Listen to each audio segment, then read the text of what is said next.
Good afternoon, everybody. Welcome to the B&H Event Space. Welcome to everyone here in the room, and welcome to everybody watching at home on our live stream. And if you're watching on our live stream, please let us know where you're watching from. If you're watching on Facebook, put it in the comments section below the live stream and let us know exactly where you're watching from. And given the subject matter today, let us know if you were at Woodstock, too, if you can remember, if you were there. That would be interesting to know. But we're really happy to have this presentation today. It's really interesting. In photography, you end up photographing historical events, and very often you don't know the event was historical until long after you photograph it. And that's why it's good to always be ready to get the great shots. And so here today we have Lenny Eisenberg, who's done a lot of great rock photography and was at some historic events in the 1960s, shooting them. And before you were born. Before you were born. Yeah. That's for sure. Actually, I was born in the 60s, so I'm not going to say how old I am, but but without further ado, here's Lenny Eisenberg. Hello. Yeah, so I recently published a book about Jimi Hendrix, and I definitely was one of the first shows I ever photographed was Jimi Hendrix. But I went through the normal process of trying to get pictures through my life after that. And sometimes he couldn't get that close. I was very lucky to get really close. So at the turn of the century, I started a radio site called rocktripper.com with basically a bunch of radio shows. And the radio shows were about all these different musicians who I really had tried to photograph, sometimes did, sometimes didn't, from the Grateful Dead to Bob Marley to lots of. I'm from Boston, so a lot of the shows were about the Boston sound also. So I started this radio show, and I'm naming the second book. I'm doing a second book, which is going to be called Rock Tripper. And it's what happened to me after I got real close and took these incredible close-ups of Jimi Hendrix at the Boston Garden in 1968. I remember it was November 16th. Then it became much more difficult to get close. So I saw the Beatles in 1964. And I took a camera with me that had a super wide-angle lens, and the pictures were little tiny and they were useless. So this is actually a painting I did with my memory of it. This is the front page of the new book called Rock Tripper, and this was a Grateful Dead setup. They called it the Wall of Sound. And the Wall of Sound was very interesting because it had the same speakers aimed at the balcony that were named at the audience. And this picture was taken that night of a guy named Billy Kreutzmann, who was one of the drummers for the Grateful Dead at the time. So it's interesting when you're trying to take pictures of a band, and they're kind of like a really great band like the Grateful Dead in this case, but they're not that exciting really when they're playing. I mean, you're listening to music and it's great, but they're not that physically exciting. So when they move around, they don't move around like Jimi Hendrix did. And you're trying to document a moment in time that tells you about the story. And this was Pigpen, 1969. This was the last day of the 60s, December 31st, 1969. Pigpen, who played piano, he passed away in 73, I think, and there's Bob Weir and Mickey Hart. So then I started taking my camera to different situations. This was taken at a place called the Boston Tea Party in Boston, which had very low light, actually. And I was pushing my film. I was using Tri-X film, and I was pushing it to try to get good pictures. Now, pushing means that I was doubling the ISO or the ASA of the film. The film was 400 ASA, and they didn't have very good stage lighting. So I was attempting to do pictures in these very low-light situations. And this is Jimmy Page. This is the first Led Zeppelin tour. And you'll notice that what's in focus is his finger, because the depth of field, when you're using these lenses, you have very shallow depth of field. I'm shooting at 1.4 as an aperture, and it's difficult. So you got to choose what's going to be in focus and hope for the best. And so that was very challenging. And it's interesting, again, how different it was going through life trying to take pictures of these different bands and how difficult it could be. And this was Bob Marley actually in Boston in a place called the Jazz Workshop in front of like 200 people in 70, I believe it was 76, when he was kind of just starting his second group of the Wailers. And this was a few years later, actually, at a place called the Music Hall. And you can see, even though I'm close in one, that it's kind of out of focus and a little out. And then when he's got stage lighting, it's possible to get a much better shot. So, so I went through and did a series of photographs of different bands and then created one shot that I really liked. And this was Alice Cooper playing. And I took a bunch of pictures of Alice Cooper, but there were none of them from far away with a 200mm lens. None of them really got to me. Now, this is a band called The Clash. They played in Harvard Square, the first Clash show, 1979. And I really got into looking at what they were doing. So I saw another show 6 months later, and I took my 200mm from the back of the hall and put an extender on. So this was 400mm lens to grab that moment, because I had a feeling for what the show was like. If you can see a band twice or 3 times, you're always going to get better shots, because you really can get into what the show is going to be like. This was Country Joe McDonald from a band called Country Joe and the Fish. And this was at Brandeis University, using my old Pentax camera, a 55mm, just trying to grab a moment in time, because it reminded me of the Woodstock Festival. And this is these are silkscreen prints, some of the color ones, silkscreen prints with 2 color separations. And this is one of the pictures actually that's featured in the book, but it's the only Hendrix in this whole presentation. But that was one of the first shots I ever took of Jimi. And then this is Jim Messina. He was in a band called Poco, and I was working for CBS at the time, and entertaining him. I actually picked up his pants at the dry cleaner and was helping him out in the area, so I had a different kind of close feeling to him. This was a guy named Lowell George from a band called Little Feat, and I felt really sad because he passed away like a week later. So this picture always gets to me, and it reminds me of those days, you know. And this is an interesting group. This is Leslie West and Felix Pappalardi in a band called Mountain. And the Hard Rock Cafe actually exhibits this shot in Connecticut at Foxwood. They have that suit. They have Felix Pappalardi's suit, and they put the picture together with him. And this is Muddy Waters. Muddy Waters playing in Boston in 1977, a place called Paul's Mall. And the guitar player, a friend of the guitar player, got in touch with me recently and asked for this picture that's exhibited in Amsterdam, actually. Now, this is a band called the Talking Heads when they were first starting out. And I don't have a lot of pictures of ladies playing. And so it's very exciting for me to have the bass player here and David Byrne being very early on playing Psycho Killer. I don't know if you ever heard the Talking Heads. They're such an incredible band. And so I was very excited to be able to photograph them and not to worry about the timing, and it wasn't that crowded. And this is one of my favorite shots from that show, where she's like got to be 22 years old or something and so psyched to be playing with David. And her husband actually was the drummer in that band. And so the Talking Head stuff is great. Now, this is the Pointer Sisters when they were playing in actually Boston Common. The Pointer Sister played, and I got a couple of shots, and I was pretty far away. So as you get closer and closer, you can get more involved with what's happening with the band and take different pictures. But with black and white photography using film, I mean, you're very limited in your ISO and the sensitivity of the sensor. And so I was thinking with the kind of potential megapixels you can get today, that you can get such high resolution that even if you got a shot like this, and this was shot on slide film, that you could blow up a little section and get it to be really intense. This is a guy named Ben Orr who passed away actually with the band called The Cars, and that's Elliot Easton, who was the guitar player in the band. And I actually managed to get very close to Elliot in terms of photographically, because Fender Corporation asked me to take some pictures of him. And he was an unusual guy because he's a lefty, a left-hand guitar player. You don't find too many of them.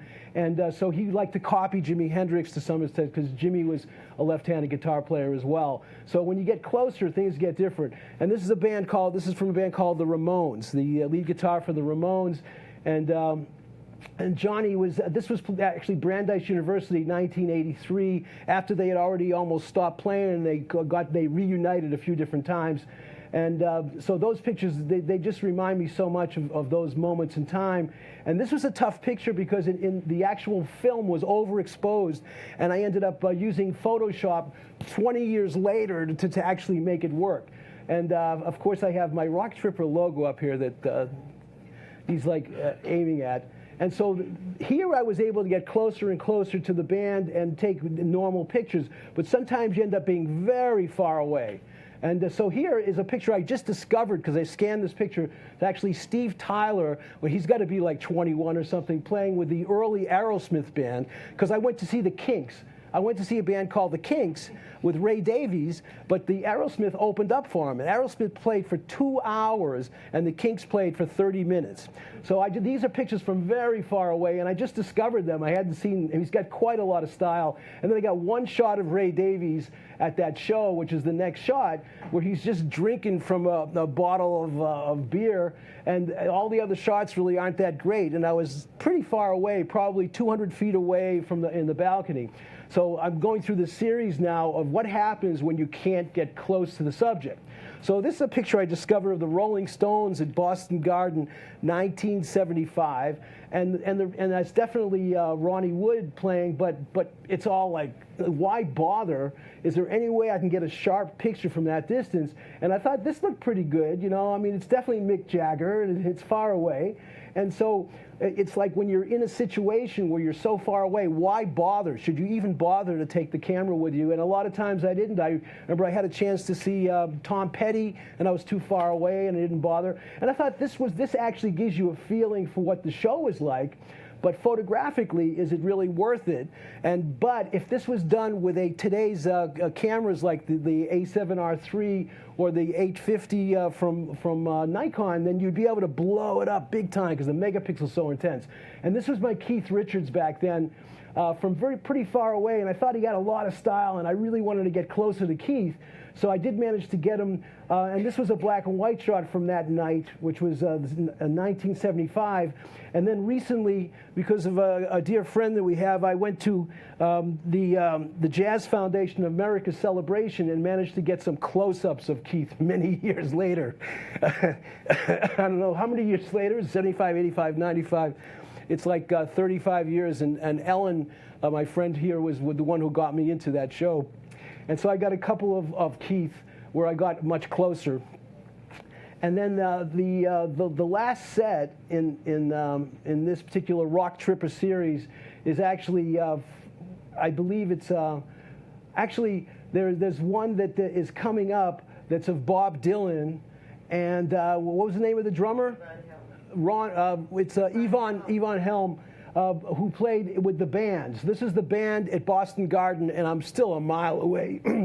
But I'm kind of enjoying the shot because I always thought of Bob as being mainly a acoustic guitar player. He kind of invented folk rock, but as an acoustic guitar player, I thought it was really cool. And then I managed years later to actually be at a rehearsal and get some close-ups of Bob. And it's such a different feeling than seeing him on stage when you're actually interacting like regular people one-to-one and then just talking to the guy.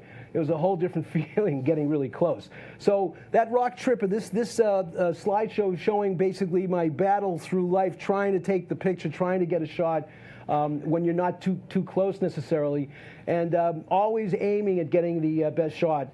Maybe hitting one shot that's going to be the best. So this is actually a painting I did of the cover shot for the book, and so now I have the book, which is a totally different series where I'm much closer to the subject generally. Well, let me go back to down here.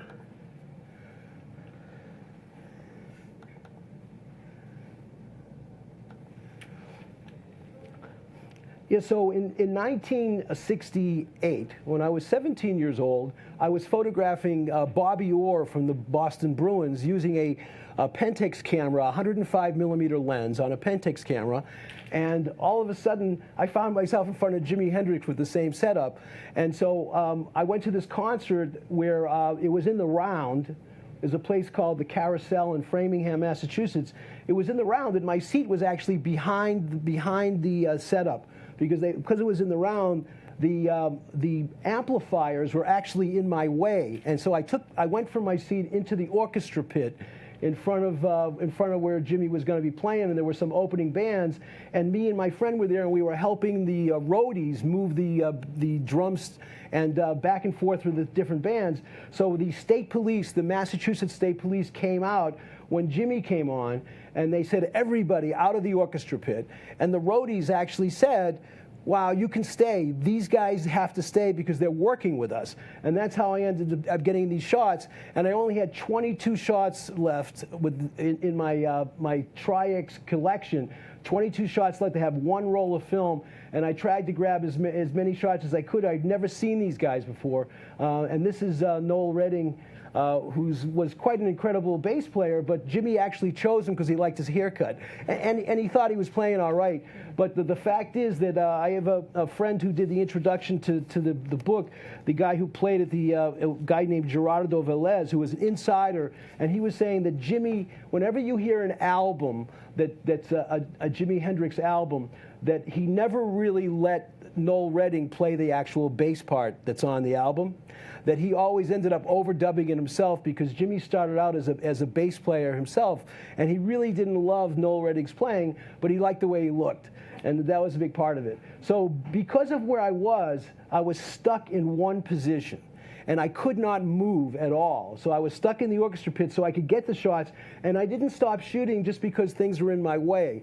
And so sometimes when you're really, really close, things get in your way, and it's good to be a little further back. So at this particular show, I tried to get the best I could with the few shots I had, and I even included a couple of shots that are even like kind of shook up and a little bit out of focus, because they were a moment in time, and it was documentation. So if you were doing this for a publication, you wouldn't necessarily use some of the pictures that were unusual, like that one. It might make a nice painting, but photographically, it doesn't have maybe some of the things you want to find in a photograph, like super sharp and excellent resolution and things like that. So I was really lucky, because after I took these pictures of Jimi Hendrix, I showed them to a editor from a magazine in Boston, and they actually hired me to do the next show that's in the book. And the next show that's in the book was in Boston Garden, November 16th, 1968, a few weeks later. And it was, instead of being in front of 1,000 people, it was in front of 14,000 people. And it was a big deal, because Jimi's album, Electric Ladyland, had just been made #1 in Billboard. It's the only time he got a #1. He was #1 in Billboard the day before.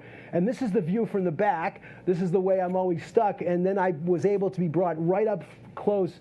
The person who was the person who actually did the show, the person who promoted the show, a guy named Shelley Finkel, was a contact at the magazine I was working at, and he brought me right up front. And I know if you remember that picture I had of the Beatles, where when I did that painting, one thing I remembered is there were so many Boston policemen. Like the policemen were totally circling the band. And this was the same case. The policemen were circling the band, but instead of being behind them, I was in front of them. So the first thing that the nice Boston policemen were asking me is, where is your press pass? Do you have a press pass? And I was going, wow, I don't have a press pass. These guys are going to carry me away soon. So what I did was I tried to get as many pictures as I could right away, try to get the shot that I need for the magazine. I try to get the shot. And then if they don't take me away, then I can relax a little bit. So here I am. I brought 3 rolls of film with me this time, instead of having just like 3/4 of one roll. I had 2 rolls of Tri-X, and I'm actually stopping for like maybe 5 seconds and focusing and taking a picture, because I was there for 20 minutes. I had complete movement on the front of Jimi's band and the Experience Band. 20 minutes where I could move back and forth and do anything I wanted, and it never happened again, really. It was like a totally unusual situation. And it's just because of security and so many different reasons, it's very difficult to end up spending that much time right in front of any of these bands. And that shot there probably took almost the most, because just trying to get one moment where the drummer is just at the right spot, that being Mitch Mitchell, who actually survived quite a long time. I think he was gone only recently. And let me just go over here. And I always loved this shot because of the swirling of the guitar, even though it was a little out. And so I was basically so excited because I was right at front, and then I got as far back as I could go. I went very far back trying to get a picture of the whole band with this 58 millimeter lens, but I couldn't, so I ended up zooming in really close and getting right underneath. And that's where I'm the closest, and Jimi actually sweat on me that day. It was intense, and I had some eye contact, which was really tough because he couldn't actually see the crowd because the spotlights were so intense. But one of the most important things to be conscious of is that we have intense stage lighting. The stage lighting here helps so much to be able to shoot at a resolution where you have some depth of field. And so even though I was shooting at 5.6 aperture, I got a pretty good depth of field, and Jimi was moving a bit. But if you look at these pictures and you think about some of the previous pictures, the Rock Tripper series, and you see that a lot of these bands really aren't that exciting a lot of the time. And the Grateful Dead is a perfect case where you're sitting there for 3 hours, and if you get someone moving like this, you're going to capture it, and what are you going to do with it anyway? Where Jimi is, and in those days, I mean, even when I see Noel, I think back about what people dressed like back in the 60s. Not that I can remember that far back, but because I have documentation photographically, I actually can prove that I was there, I think, because I have the pictures. So the first song that Jimmy's playing at this point is a song called Voodoo Child, where he says, I stand up next to the mountain and chop it down with the edge of my hand. And so when I'm sitting there, I'm actually standing there, and he's singing the song. I felt like he was singing directly to me because everybody else was way far behind me. And I actually had eye contact where he wasn't seeing these other folks. And this was the end of that song. So the second song in this group is actually a song called Hey Joe. And Hey Joe was, I think, one of his first singles. So he starts playing Hey Joe, which is a much more soft song. And it's much more bluesy. Because one of the things I noticed when I got to the first show is that basically what Jimmy's doing is he's playing the blues to get warmed up, and then he's playing his original songs that are obviously based on a lot of different ideas, and the blues is always going to be the foundation of what he's doing. Because he was an incredible B.B. King follower. He used to, when he was a little kid, when he was literally 10 years old, he would go to a B.B. King concert and listen outside. Now, this shot I included even though it's shook up because I took my lens off. I'm actually taking the lens off, putting the 105 millimeter lens, which did the cover shot. And I only used it for a little bit because I was having enough trouble with my 58 millimeter because just getting close, and I just couldn't get that far back. So I took a couple of shots with that one, and then I put my regular lens on. And so at least I had a couple of lenses, and we didn't have zooms back then.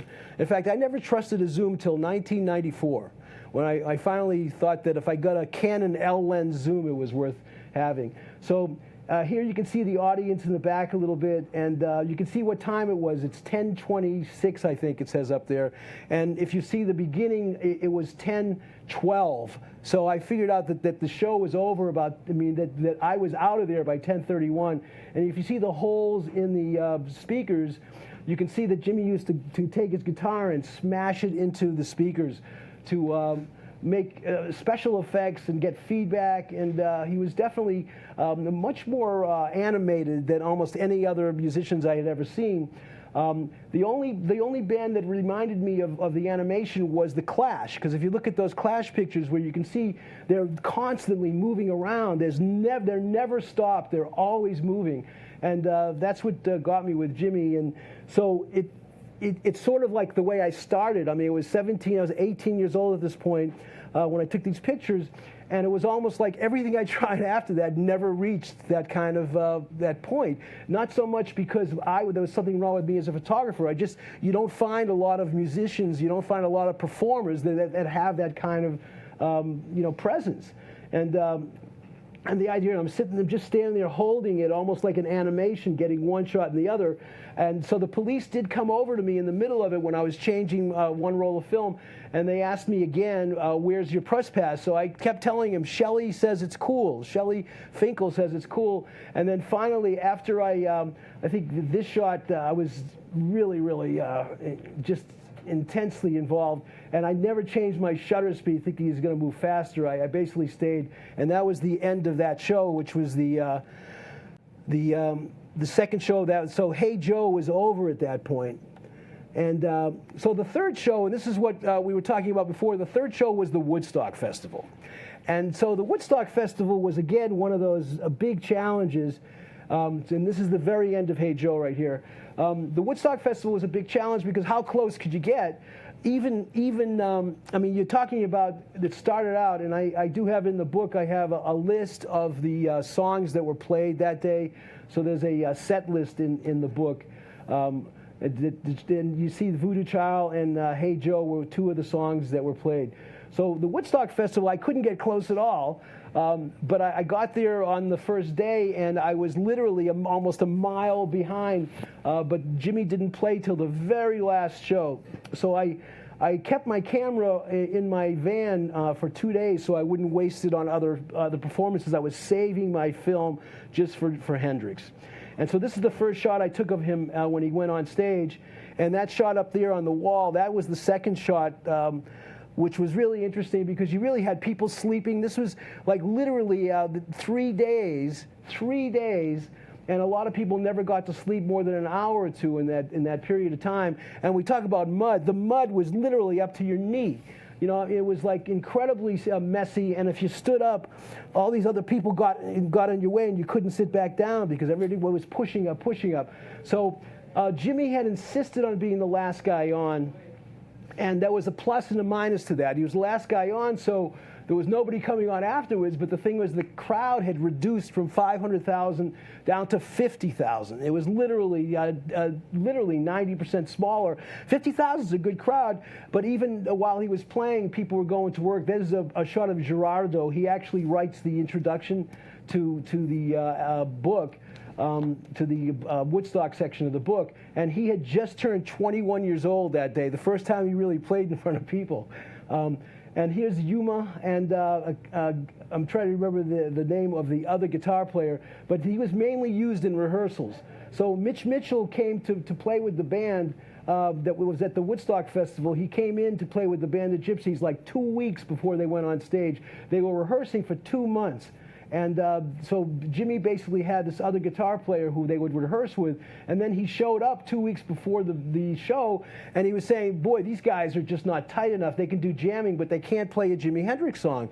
So they ended up calling up Mitch Mitchell to come in from the Experience Band and take over, because the Experience Band had broken up in February of 1969, and Jimi got the contract to play Woodstock in March of 1969. He had no band. So one of the ways he met people was he went to Cafe Wah in the Village, and he met Gerardo and Yuma. He basically met them in the basement when they were doing rehearsals in the middle of the night with lots of different bands, and he picked up the band that way.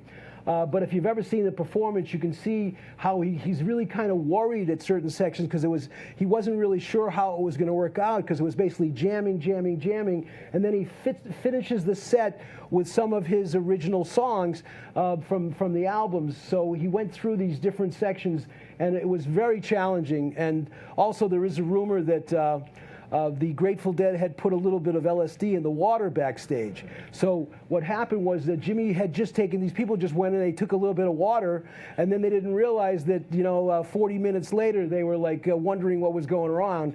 And so I heard from someone who was on stage that Jimi had a cold. He actually had a cold that day, and he was a little bit weak, and he drank a lot of water backstage. So by the time you can see that he's like working it out, and finally after a while he realizes it's going to work out and it's going to be great. And so the set ends up being one of the greatest, most famous sets that ever happened at the Woodstock Festival, and it made it to the movie, and that was incredible. And so some people do criticize these pictures because they're a little grainy, right? And not only were they grainy, but I blew them up so big. So I keep thinking about if this had been a Nikon D850 or something with 45 megapixels, that these blow-ups wouldn't be grainy. They would be like perfect and everything. but this was life back in those days. And this is Billy Cox, who's still around. Billy Cox was the bass player who took over from Mitch Mitchell because Jimmy just didn't like Mitch, and they had broken up. So Billy Cox is an important guy. He's the only person almost left in the original band other than the conga player. And now here, I noticed in the movie, for some reason I turned the camera sideways, and I'm doing it because there's all these people in my way, and they're getting in the way, and I noticed that the same thing happened with the original in the movie, that for some reason those movie makers also turned sideways around the same time, so I thought it was some kind of cosmic let's turn sideways thing. And this is the last shot before the final shot. The final shot being this one, if you can see it. I see this. Yeah, there you go. Where Jimmy's doing a single finger in the air, which means the love sign. If he did it the other way, it would be a negative thing, but it was a positive thing. It was called the love sign, and I knew every show he did ended with that. And I actually held on to my last shot. That's number 36A. And that's the story of the book, how it was created. And what happened to me afterwards, I turned into the rock tripper who went all around trying to take pictures of bands for years and years and years, and getting one good one here, one good one there, and trying. But it never was as exciting as the original Jimi Hendrix shows that I were able to shoot. And that's the story. So if you have any questions, it's important that I could answer them right now if you have any questions. Yes? I love the Boston Garden shots, and one of the ones there's so much to love about the shots, especially the one where you can see kind of the silhouette of people on the upper deck, behind Hendrix, but also like what you said, the ripped up Marshall amps and his clothes and the curly guitar cable. Were you the only one in the pit? Well, it was interesting because what happened was I was lucky enough to be told by this magazine to go down there and ask for Shelley Finkel to get me up front, right? But I didn't have a light meter on my Nikon F. So I'm in the back of the hall, and I see a photographer from the Boston Globe, right? And so the Boston Globe photographer's there, and I'm saying, can you give me a reading at 400 ASA. And so the reason I bring it up is he was there, and I've seen the shots he took. So he told me 5.6 at a 60th of a second, and that's what I shot them all at. But the reason I bring it up is because he was stuck behind the police.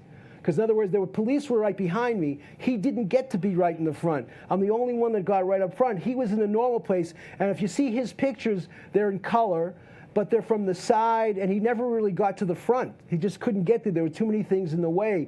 So I was really lucky to be able to be in that position, and it was just intense because to me that was a place where I had seen hockey games and basketball games, and so seeing the clock up there like it was like the end of the first period or something was intense. And I did have a third roll of film. I had one roll of Ektachrome, so I was going to do the color, and then that's when the police literally did.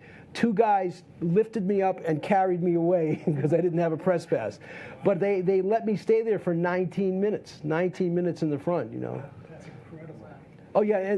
You mentioned Voodoo Child and Hey Joe, and in the set list, those showed up about in the midway point. So you were shooting in the middle of the show? Yeah, well, what happened was, and so the question is that you can see in the set list that Voodoo Child and Hey Joe are in the middle of the show. So understanding that the way it went for me was I got 2 tickets. They gave me 2 tickets, and I was way up high in the balcony. And a band called the McCoys were on first. So the McCoys came on, and then when the McCoys came off, and then they're setting up for Jimmy to come on, that's when I go down and I wait. I had to wait in the back and basically wait for Shelley to come and get me. But if you think about how long songs are when you go to these concerts, how long is a song really going to be? I had seen the Beatles played for exactly 35 minutes. And every song they played was 2 minutes, 3 minutes long. They did, basically like a Twist and Shout, like 3.5 minutes. Maybe that was a long one. Most of them were really short. So Jimmy definitely, when he was doing Voodoo Child, had to be a 6-minute song, but that was when he was getting into more of the longer songs. So you can see the introduction. I don't have it in front of me here, but if you look at the introduction to the show, what the first few songs were, they were probably more of the slower songs. I mean, the ones that would be done faster. So he starts out with Fire, I Don't Live Today, Spanish Castle Magic, and then Red House, which is a classic, but a Red House couldn't have been more than like 6 minutes, let's say. And so if you look at how much time it took to get to Voodoo Child, it's 1, 2, 3, 4 songs, and each one was probably literally 20 minutes before I got there.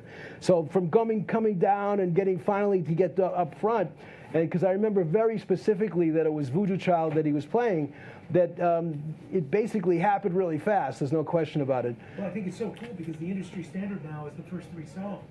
And so you got to shoot him when he was already warmed up and sweaty, as you said. He sweat on you. Yeah, it's interesting you should say that because I remember I had pictures of the Cars, right? So I was working with the Cars in Boston and documenting their recording and so they were allowing me to go to a show and take pictures, but they said 3 songs, just like you said, 3 songs and you're out of there. But I was able to be on stage, and I was really kind of not a great guy. What I did was I stayed on stage past the 3 songs, and it turns out that they had these automatons come on. They had mechanical devices that came down that were going to kill me. And that's why they wanted me off the stage, because they were doing this really weird show with the mechanical devices. So I ran off there, and they were like really kind of a little bit upset with me because I didn't listen to them, because I thought, oh, I'll take another, So there are different situations where you're just not allowed to take more than a certain number of shots. And that's why, it was back in the 60s that you could get away with it more. And even the Bob Dylan stuff, I mean, when you went to a Bob Dylan show, generally, after that, you were not allowed to take a camera into a Bob Dylan show because he didn't want to be photographed. That's why it was so unusual that he actually posed for those pictures that are in that set. But I remember taking with me, do you ever see those 16mm spy cameras? I have a 16mm spy camera, so I took one in to take pictures of Bob at one of these shows because I had a friend playing in the band, and so it worked out, But they were 16mm, and they were really, really a very small negative, and the blow up is kind of like grainy. But you get used to being grainy sometimes. But the fact is that it's such a contrast. If you look at the contrast between the pictures at the Woodstock Festival that are so unsharp theoretically compared to the super sharp ones from. But do you ever shoot film at all? Yeah. I shoot shows all the time. I've been shooting for years, and I started shooting on film. And I can completely relate. I was kind of shocked to hear you say that you left your camera in the car during Woodstock, because I was going to ask you, how many rolls of film did you take? Well, it's interesting because at the Woodstock Festival, I took 3 rolls. One was Panatomic X, which was 25 ASA. The other one was Plus X, which was 125 ASA. And the third one was the Tri-X, which was 400. So if you see the group shots, they were taken with the Panatomic, and I got a bunch of, because, that's very, and everything, I didn't have a meter with me, so I was guessing the exposure on everything. A little bit overexposed here, a little bit underexposed there. But I knew that if I had my film with me during the other shows, then there's no way I wouldn't have used it up. Because think about this, Saturday night I'm really close because a Friday night I got there, and it's just 400,000 people, and I'm way in the back. My friend went to get a Diet Coke. They didn't have Diet Coke, what do they call it, a Fanta? He went to get a Fanta drink, and he came back 2 hours later and said that he couldn't wait anymore. He just couldn't wait in line. Wow. And you couldn't get anything to happen fast. And then what happened was it rained all night. And I remember who was playing that night was Joan Baez and definitely Ravi Shankar was playing. And when Ravi Shankar came on, and about halfway through, I said, I think I'm going to go. And we went. It took us an hour and a half to get to the van. I had this micro van, and that's where I kept the film and the camera because of the mud and everything. And then Saturday night. This is Saturday night. After Sly and the Family, after Santana plays, and then Country Joe and the Fish play, and then and then Sly and the Family Stone comes on, right? So Sly and the Family Stone comes on, and I'm really close, and I never even knew, because I was listening to Top 40 radio, I never even knew they used brass in that band. They had these incredible brass players, and it was like so shocking, and I'm really close. And then after Sly, and he was notorious for not even showing up on time for shows, and he was there right on time, was heavily into it. Who comes on after Sly but Janis Joplin? Right, so Janis Joplin's there, and I'm right next to where they have there's a camera. There's a guy on a camera with a black and white video camera, and they had been bragging that everybody's going to see Janis, because they blew her up real big on this the screen. It was the Joshua Light Show on the screen. So Janis is playing right in front of me, and then who comes off after Janis? Right away, the Who come on, and I understand the Who wouldn't come on. This was like 4 in the morning. The Who that basically they refused to come on unless they got paid up front. They wanted to get their $3,500, I think it was, and they would refuse to come on because they say, "Hey, look, people are getting in for free. We don't even know if you guys are going to pay anybody." And there was no ATM machine, so they actually called the president of this bank in Monticello to go to the bank and give them the money to give it to Peter Townsend, basically. You have a question? Yeah, I was just curious. Did the other bands play for free, or just the Who wanted money? No. Everybody got paid. Everybody got paid something, but Hendrix got the most. He got $15,000 contract, and I believe the Who actually, it might have been between $3,500 and $7,000. They were kind of upset that they didn't get the most, but they wanted to make sure they got it. And the band called the very unusual band, the Sha-Na-Na, got paid $1 because I did an event with them, and they were the last ones they were on, and they got paid $1, but they were in the movie. It ended up making their career. But I'm just saying, so when I'm standing there, and it was like, you ever heard the story of Hoffman? What's his name? Abby Hoffman. So Abby Hoffman, right after Janis Joplin stops, finishes the show with, and then you can see they're setting up for the Who to come on. So Abby Hoffman comes on, and he takes over the microphone, and he says, "How can we be having fun here at Woodstock when so-and-so got 10 years for one joint in Texas?" This is what he's telling everybody. So Peter Townsend actually came over and took his SG and smashed Abby Hoffman in the head, and Abby falls off, and then he starts the Tommy album. And that's the way it went. It turns out Abby was all right, but there are stories about how there were like rumors he went to the hospital with a fracture and things like that. But that's the way that went. But think what the picture would be like. In other words, I'm literally 20 feet away and don't have a camera because I left it in the van because I was saving it for the Jimi set, right?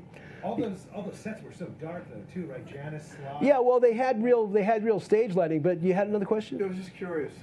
I was from that era too. I didn't get to that. I wanted to go there. I was invited, never got there. Was there a lot of like drugs and you could smell marijuana and people having? Well, it was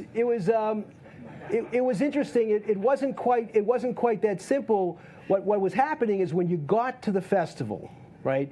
You got to the festival, and it was called it was the Woodstock Art and Music Festival. People don't really focus on the art part of it. So people had stands. There were lots of different stands, and people were selling their artwork. And some people were selling like drinks and things like that. But there are other people were selling weed. In other words, so you had tables where people were doing anything they wanted, basically.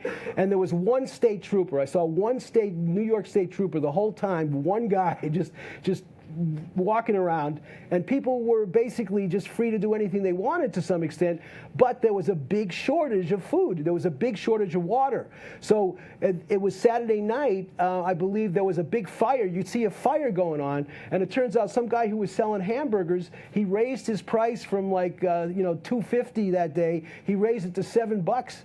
And so instead of people buying it, they burnt down his set. But that was the most aggressive thing that I saw happen, because people like nobody had fights. There were a couple of people got accidentally run over or something in the mud, but basically there was none of this aggression or anything, and it was just intense. So right after, the Who do their entire set, and I don't have my camera, and then who comes on after the Who? it was a Jefferson Airplane come on with Nicky Hopkins playing a big grand piano and Gracie Slick just doing Volunteers of America. So while that's happening, I went to get my film. So I actually, because I knew it was going to be the end of the set, when I came back with my film, they were just finishing their set. And then I took some shots of the crowd. And then I got one shot before Jimi came on in the middle of the night of Alvin Lee playing with 10 Years After. That'll be in the book. And then I took pictures of Edgar Winter and Johnny Winter. And they're, I don't know if you know, but they're like totally, what's the word for those? They're albinos, and they were reflecting light, so the pictures were overexposed, 4 stops, totally useless. And that's the only other shots I got until Jimi came on, and I saved a whole roll for him. And and that was intense because I was so focused on that. And a lot of people didn't have any film left, but I certainly technically missed, some of the greatest shots in the world, maybe. But that's what I was saying when we come on, that as a photographer, one of the things that you always will think about is the shots you missed. And like I remember doing, I had set up to do a graduation. I wanted to get a picture of one of my friend's daughters getting her diploma.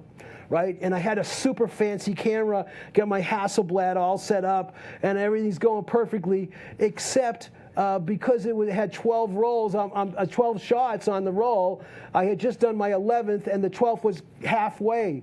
So when I processed the picture, half the picture's gone.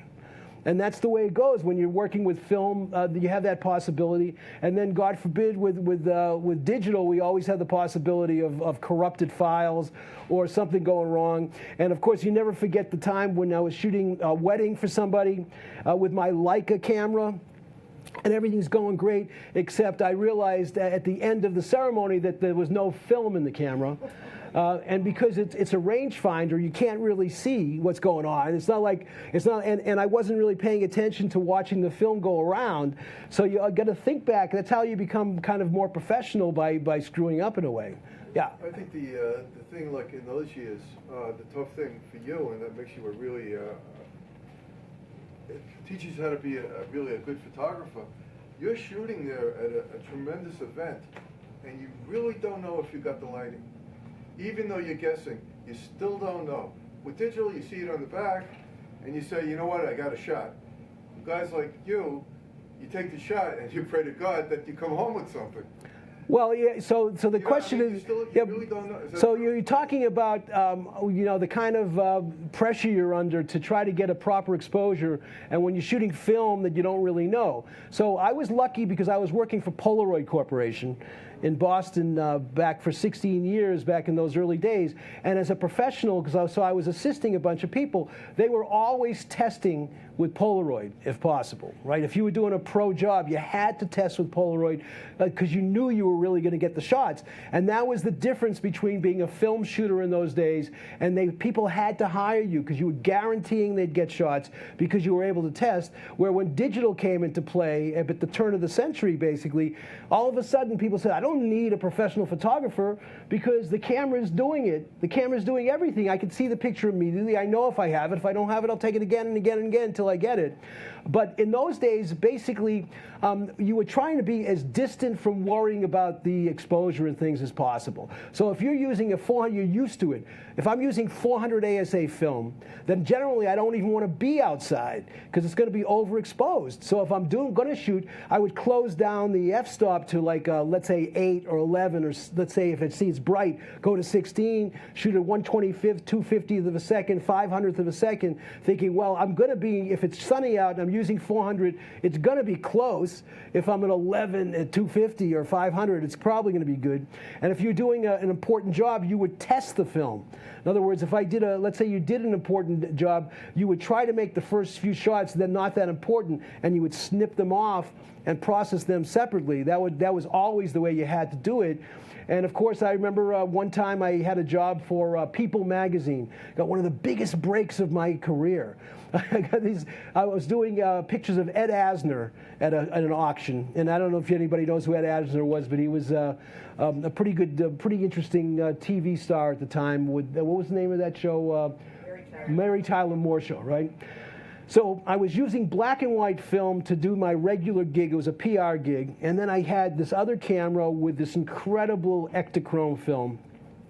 And I shot these great shots for People magazine. And I brought them to my favorite lab in Boston. And they had just gotten a new processing machine. And they accidentally pushed all the film 5 stops. So there was 0 pictures, except for one shot where the flash didn't go off or something. It's totally useless. So I call up People magazine and I tell them, my film got wrecked. And so it didn't really make my career move forward in that way. That's when I learned that lesson. You could never give the lab you can't give them everything. If you give them one roll to test, that's more than enough, because who knows what could happen. You never want to do the whole run at one time. And so today, now what I worry about all the time is my hard drive crashing. So if everything if you did something important, the memory card companies tell you that the most secure place to have these digital files is on a card. It's more stable than the normal hard drives, right? And of course, they're trying to sell cards, so they say it's a good idea. But it's important to understand that if you're using a very high-end memory card, that you can transfer to just a low-end, slow card for storage, and basically like put them in a file cabinet saying, this is the wedding of so-and-so, and here's the original. It doesn't have to be the original card, but at least it's a card. You know it's kind of saved. So now everybody wants to do a backup of their backup of their backup, because if you only have 2 backups, that's not enough. You have to have 3 or something, and you can go on and on and on, and then try to figure out where you put everything. It gets very confusing with digital. Plus, if you shoot a wedding today, I used to shoot weddings, we would shoot 10 rolls of film, of let's say 10 rolls for candidates at 360, and then maybe 20 rolls of 120. And today, everybody's doing 2,000, 3,000 pictures for these weddings because they can just keep going on and on and on and on. So it's kind of interesting in that I know there's a lot of schools that are making the kids study film photography first, so that they won't waste so much film or just think, oh, I already got it, I didn't get it, and keep shooting, saying, no, you have 36 pictures. You got 70, that's all you got. You got to get it done with that limited number. And today people don't, why would anybody think that way, really? Oh, yeah. Several times you mentioned you're at the concerts, you had 1 roll of film, 3 rolls of film, and they were what, 36 per roll? Yeah. Was that by choice that you showed up with 1 roll, 3 rolls? Well, okay. So the question is that were the rolls I had, were they 36 versus 24, and how come I had so few maybe? So the thing is that the Tri-X was released in 1959, right? And I'm using it in the mid-60s, and it's expensive. In other words, this film's costing me like 75 cents. And processing, so I was processing in my own lab at home most of the time, and buying. But basically, you look at the film and go, well, I have 1 roll of film, and that's the whole thing's going to cost me $10 from one to, and that's $10 is a lot of money in 1968, and I'm 17 years old. So how much do I have? I got to make it all happen with that 1 roll of film.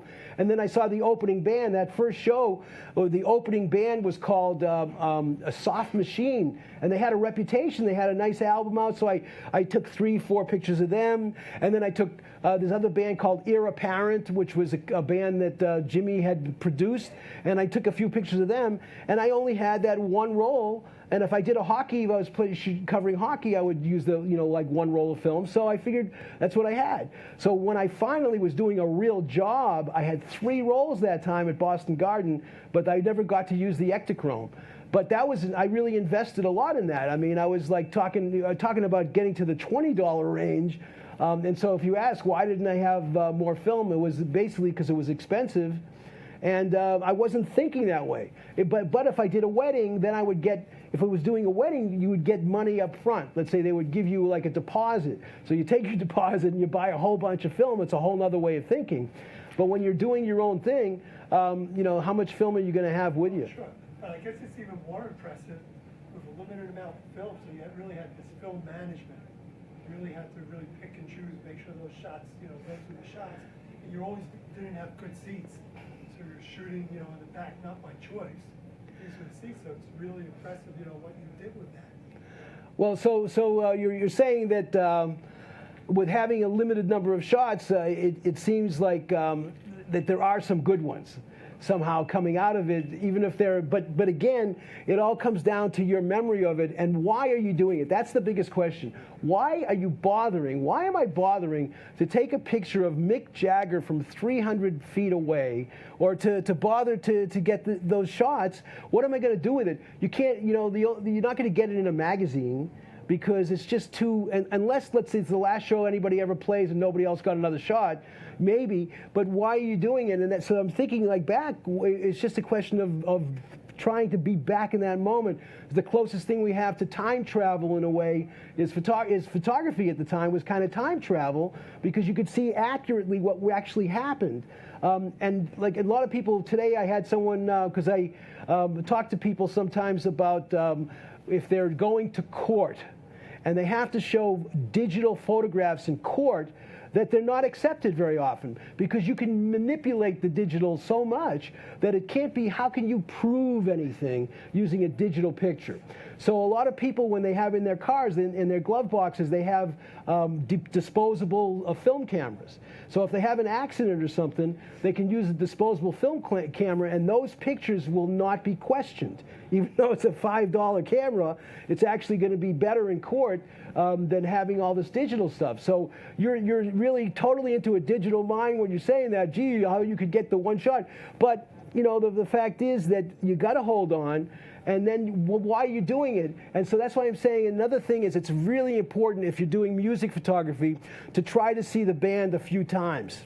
If you can possibly see them like at least twice, then you know what the exciting moments might be, where otherwise you're kind of searching and waiting for something to happen. And so, like, I know that when you see the Grateful Dead, and I saw that when Pigpen looked at Jerry Garcia for 1 second during the whole show, that was the moment to capture. But did I get it? No, I couldn't get it, because Jerry's over there and I'm over here, and the lens is a 50 millimeter, so it's not wide enough to capture it, and I can't get far enough back. Another lost shot, another lost shot, another lost shot. You just keep thinking about all the shots you didn't get, and just sometimes even looking at what you have and remembering, oh, I remember the one I missed that was right after that I couldn't get, or something, you know. And even, you know, I think for me, when I didn't see the sharpness, I got in the feel of the picture. If you do these performances, you really got, whether it was the guitar up here, a certain look, it was that feel that you capture. No, I appreciate that. So you're saying that if you can capture that moment somehow where you can feel the energy, that it's not always a question of whether it's a super sharp photo, and then it goes the other way around, that if you have a boring moment, because I have some kind of boring moments with Garcia, but the picture is so sharp, and you look at every detail of the guitar, and you can see the strings and all the detail, that you get into another level of being there. It's not necessarily some exciting moment, but it's the documentation and the sharpness and the excellence of the gray tones, and you're saying this is a great photo, but not because of the movement of the performer, but because it just is so accurate. And so that's another way that people do it. It's almost like turning it into a landscape, because a lot of people love to shoot excellent landscapes, and it's almost like you could be shooting a performer almost like it's an excellent landscape, which is almost, in other words, if I had got a great sharp picture of the Rolling Stones and everybody just standing there doing nothing, then that wouldn't have been too good. But the fact that people are moving around and doing what they're doing, it gets you into it, even if it's not that sharp. I know what you're saying. Look at the picture and hear the music. A lot of those shots. Yeah, you can. Yeah, that's what people say. But I just wanted to say one thing that was really interesting. I had one person who got the book, who was a doctor, for folks that are like basically like a real elderly folks that are sometimes losing their heads a little bit, and so he put the book on the table in the waiting room, and so he was saying that these people who were like so out of it, they would look at the book and they would be there, they would talk to each other, and they were in that moment, and it brought them back to some of their happy days. So it definitely is time travel in a very positive way, and I appreciate you liking that. And so hopefully I'll get the second book out with some of those other pictures and talk more about how we got to that point and whether it's worth bothering. You know, it's almost like going to a football game. Like I did have one person I talked to. Their son was going to be playing in the World Series for Little League, the Little League World Series, and they were going to be in this big stadium, and they didn't know. They wanted to make sure they got a shot of their kid. No matter what was happening, they had to get a picture of their kid, you know, up there at bat, even if they were literally 400 feet away. So I told them to get the P900 Nikon camera that goes to 2,000 millimeter. Because what else can you do? I mean, they were saying they were going to carry this 200 to 500 millimeter, 4-pound, 5-pound lens, and still they weren't guaranteeing they're going to get a shot because they don't know where they're going to be sitting. Where if they have this nice point and shoot with the 2,000 millimeter, then they're guaranteeing they'll get something. And so what if it's like very far away? They'll grab that moment. They'll always have it, and they'll look at it. You know, but it's a very personal thing. And it's almost like today, I mean, just thinking back in those days when I didn't always have a camera with me, but today, you know, it's so obvious to say it that every single person in this room probably has a camera with them today, not just a regular one because they have their smartphone or some kind of a device, so that people are constantly taking useless pictures, right? Or not, because of their memories. So, but it's a much different way. If you had to pay $10 for, you know, every 30 pictures you were taking, you might take less or something. But, you know, and that's the way it goes. But I think that any other questions? Anybody have? Yes. Did you ever shoot a group called 10-Wheel Drive? What was the name of the group? 10-Wheel Drive. 10-Wheel Drive. Where were they from? I'm trying to think. Were they from Texas? The question is if I ever photographed a band called 10-Wheel Drive. Probably this area. Uh-huh. Well, I don't think so. I don't think so. But it reminded me of 10 Years After, and it reminded me of Asleep at the Wheel. Did you ever hear of a band called Asleep at the Wheel? Well, Asleep at the Wheel, because it reminded me of that. There's a band that was from Texas. They were from Houston. No, they were from I remember they were playing in Boston, and they kept saying that what town in Texas sounds like Boston? It's not Austin. So they were from Austin, playing in Boston, and they had a 7-foot guitar player. So that the lead of that band called Asleep at the Wheel was this really incredibly tall guy. So he reminded me of that. But I certainly have taken a bunch of obscure band pictures through the years. Doc Watson is also going to be in here. The Police. I noticed they had shots of the Police, Alison Krauss at a bluegrass festival. So there were a bunch of other pictures that'll be in the second book, hopefully. But you have a question? Loved your first book. Love. I continue looking through it on many occasions. How long till the next book? Well, so the question is how long before Rock Tripper comes out, the second book, and I think it'll be probably a solid year, just because it takes when you send it to the copyright office, and I can't print till it goes to copyright. It took them a whole year to finally copyright the first one. So, and for whatever reason, whatever the backup is, you think about the millions of people that have sent things in, and then when the Copyright Office contacted me about this book, they said, are you telling us in 46 years you never copyrighted these pictures? So they accused me of being a procrastinator, waiting literally almost 50 years to do it. And look who's here. That's so cool. Yeah, so basically, I'm in the process of gathering everything together, then sending it to the Copyright Office, and then it's going to take however long it takes them to do it before we can actually go to print. But hopefully the second book will do pre-orders, you know, within 6 months, and we should have it for you soon. But thanks for the question. Can I ask you about the Marley shots? You mentioned seeing him early on. I'm guessing that was the tour with the original Wailers with Peter Tosh and Bunny Wailer. No, actually, it was after they broke up. After Peter Tosh they broke up. So, and I did a documentary about. So the question was about the Bob Marley and the Wailers. So I was lucky because I had a friend who was best friends with one of the guitar players, Al Anderson, who was a local guy. So Al Anderson kind of got me into that first show, which was basically after the original Wailers had broken up. And basically Bob Marley was recording in 1962, 1963. They were doing early Wailers stuff, and Peter Tosh was like absolutely, you know, the equal, and even like the real leader in that band. And then the things happened to him, and he was out of it. And so they kind of reformed with Al Anderson, and they started touring. They had just done the album in London. That No Woman, No Cry, that one song that blew people away, I think that was like incredible. And then they came and played at the small place called the Jazz Workshop in Boston, and that was what that show was from. And it was like, again, you're in a position where you're trying to focus. It's really dark, but you're doing available light, and you're shooting, and you don't have that much depth of field.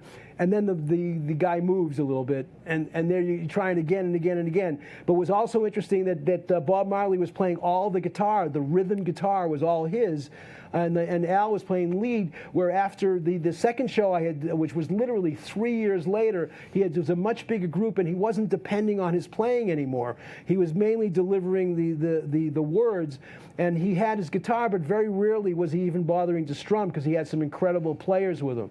So there are other pictures that show, but that was like, I mean, the first show was like just seeing when I saw Bob Marley the first time in '76, it was like just an incredible experience, and he had these great backup singers. But when I saw him years later with the color one, it was like a religious experience in a way, because people were all gathered around and they were praying to Bob Marley. It was like he was like some magic trick, and then I think he was gone a year later. You know. Both times, did you shoot those just for yourself?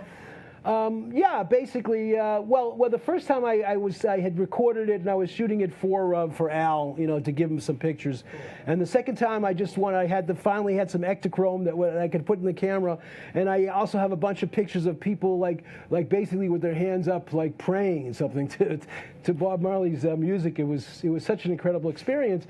But I look back on it again. I wasn't, you know, giving it to this magazine. A few pictures were in magazines, but basically I was putting it together and just having it, and you know, ultimately thinking maybe I'll put this book together years later. I don't know, you know, but that was definitely, and I was also doing a radio show. I mean, that was why I had shown that I was doing this radio show online. That back in those days, I was doing a radio show, so I always got into these shows right up front if I could. Like when I was photographing Jeff Beck that time and photographing Jimmy Page that time. That I was able to get very close because I was doing a radio show, and I kept saying we're doing a review of the show, and I managed to get in an early pass to get in, but they didn't put the lights up very high, so the lights were still kind of useless.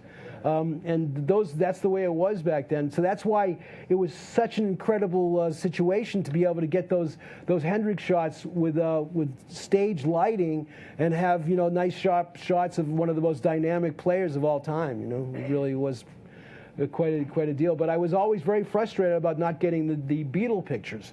You know, in the early days, because I had my camera with me, but the wide-angle lens was like, they came out with like tiny little dots, totally useless. And that's why when I finally saw, and I hadn't really scanned those Rolling Stone pictures until like 3 days ago, because I had them for years and never even scanned them, because I thought they were too far away to bother. And then I'm looking, wait a minute, there's some interesting moments going on. And it's a whole other way of looking at it, you know. But and I'll tell you that just one experience, and then I'll see if there's any more questions. But one of my most shocking experiences when I was working for that magazine that got me close up to Jimmy at Boston Garden, that I had gotten an opportunity to interview Jimmy Page for an hour with one of the writers from the magazine, and took these really fun pictures of him, very intimate kind of pictures. And then I was stupid enough to bring the negatives and the contact sheet to the magazine. Right, so I brought him to the desk at the magazine, and then the person there says, "Can you get us a cup of coffee or something?" You know, I'm 17, 18 years old, so I went down and brought back a couple of cups of coffee or something, and I said, where are my pictures? And they said, "What pictures?" Turns out the guy who had sent me out wasn't even working there and had stolen the negatives. and I'm still looking for them. But what it did was I continued to take pictures, but I stopped sharing them so much because I was afraid that things would get stolen. And it's so similar to what happens today when the fact that we might show the pictures and it'll be on the internet, that ultimately everything's going to get stolen. So someone might end up making a T-shirt for themselves from this, or maybe blow up a picture from the internet. And I've seen that happen. In fact, one of the things that was interesting is I noticed on the internet after I was looking, a couple of the pictures from Boston Garden were actually used on a CD that was published in Argentina. These guys in Argentina released the concert. They had the music from the Boston Garden show and the music from the New Haven show that were told November 15th, November 16th, 1968. And they had the disc. The music is very, very tough to hear because it's so far away. And they're using my pictures as the front of their... So what am I going to do? Try to sue them in Argentina for like $100,000? So what I did instead was I ordered 2 of them so I could have them because I thought they were so cool. I mean, what am I going to do? No. But any more questions at all? Okay, well, thank you so much for showing up. At least it's a warm day, so it's a little easier. Thanks a lot. And if you